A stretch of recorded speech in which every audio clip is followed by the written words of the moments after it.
I'm back. I am back.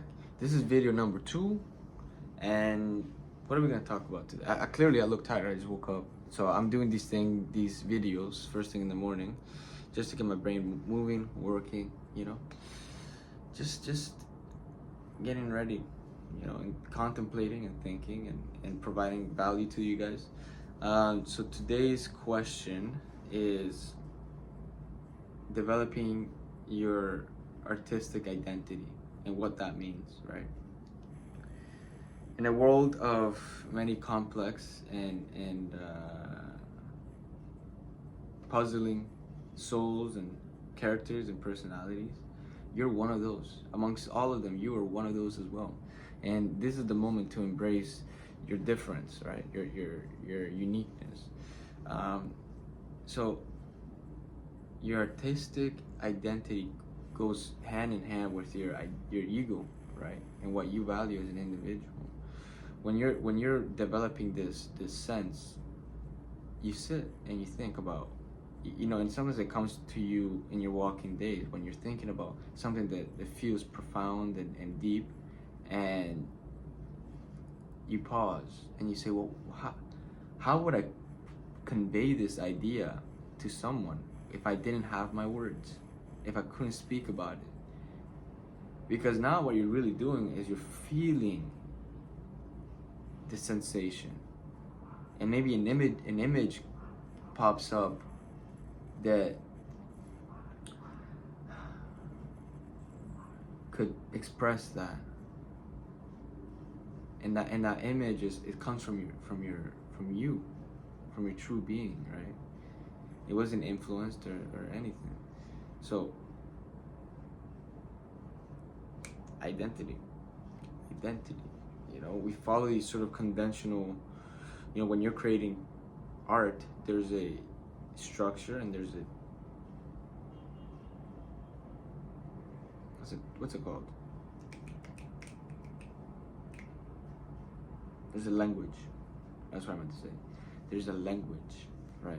Which is the foundation.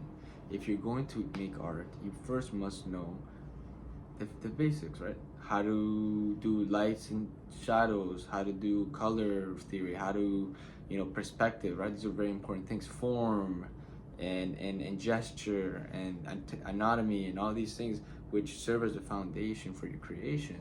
But we shouldn't be so fixated in this that we don't allow ourselves to tinker with reality fully, right? So these are important things to dive into and to develop, but that doesn't make you. It makes you a person who can draw. It makes you someone who's a very technically strong artist. But I wouldn't personally classify you as an artist per se, because all you're doing is recreation and mimicry, right? So I promote the idea of taking these fundamentals and tinkering with them and distorting them and interchanging them and injecting the things that make you unique into them, right? Like if you're into fantasy and if you're into, Lord of the Rings, let's say, you're something about the way that they create their wardrobes or the animations or the dragons, it's so appealing to you.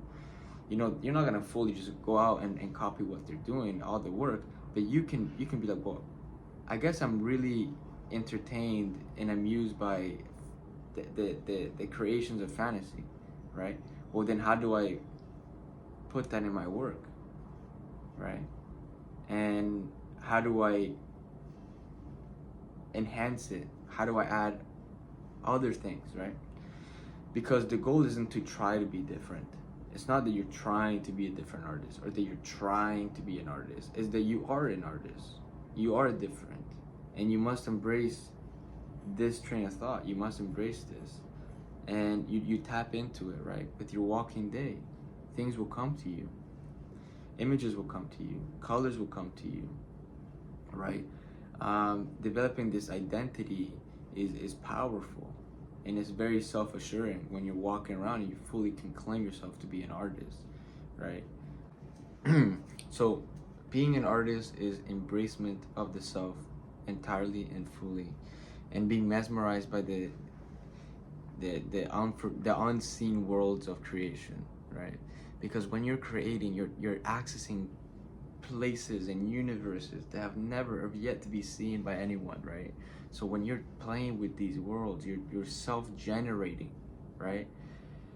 It's something that is such a beautiful thing that we have, and we have the ability to tap into, and creativity goes, oh, it's just amazing. And this identity, you know, I mean, even like you'll be around artists and like they're kind of arrogant and they're kind of like, you have this sort of, I get it. I've been around a lot of artists. You know, when you develop your identity, artistic identity, well, guess what? Your ego is also developing. So you just gotta make sure it's in check. You gotta check the ego, right? And see when it comes up. See when it comes up, because we are so funny. We are so funny, and you start to find that when you create art that is grounded and authentic to yourself, and you're depicting yourself, you're depicting the images and the ideas, people are gravitated towards that authenticity and embrace the authenticity. As you have embraced yourself, so will others, right? And I get it. It's scary to create art and to be authentic, and because you're subjecting yourself to criticism because you're so vulnerable. And that's another key thing with creating your identity. You need to be vulnerable. And you need to be not just vulnerable, but stern with who and what you create. Right? There's a sort of skittishness that comes with trying to create. Oh, but maybe they don't like the way that I create this. Maybe they're not gonna think that I'm a very technically strong artist. Those things are just insecurities, right?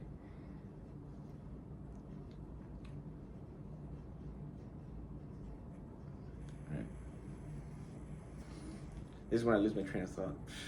My goodness, I should not be doing this in the morning. But yeah, embracing yourself fully and putting yourself out there to be criticized or to be embraced, either or, is a scary feeling, right? Especially to the ego, right? Am I good enough? Can I, right? But hey, once you've gone to that place, it's almost like exposure therapy. You expose yourself to being criticized, and then you weren't criticized. You're like, maybe I could do this one more time. And then you do it one more time, and like, okay, I felt a little bit better, and then better and better and better. Ooh, and then there's that confidence. I'm like, okay, this is who I am. This is what I create, and this is what people think me to be, and this is what people like, So it's like you start to construct a sort of confidence that goes hand in hand with your art, right? That you don't have to convince yourself or others that you're an artist. You just are an artist at that point, right? So that's the embodiment, right? Creating art fully, presenting it to the world, have it be there to be consumed, and just letting it be, and then coming back, doing the same thing, blah blah blah blah blah, blah blah blah, art. Yeah. Anyway, I think I'm yapping at this point, but essentially, your artistic identity is tapping into the art. I'm talking shit now. Fuck it. So, in conclusion, developing your artistic identity is the full embracement of yourself and being willing to be criticized, right? Having the courage to be criticized. And another thing that I'm going to end this with is that if you're going to create art, seek your own applause. In conclusion, my phone keeps dying, so this is the last segment I'm going to be talking through. So in conclusion, lead with truth, embody your truth, be shameless in your art expression, and be honest. That's what I say. All right. So yeah, good luck. Go out and create. And yo, okay, I'm new to this thing. You know, if you enjoyed what you liked, blah, blah, anyway, if you what the fuck am I saying? If you enjoyed what you watched, leave a comment. I don't know, do whatever people do on these comments. Like, subscribe, whatever. I'm making more videos, so hey, another question. Give me another question. I'm ready. Anyway, bye.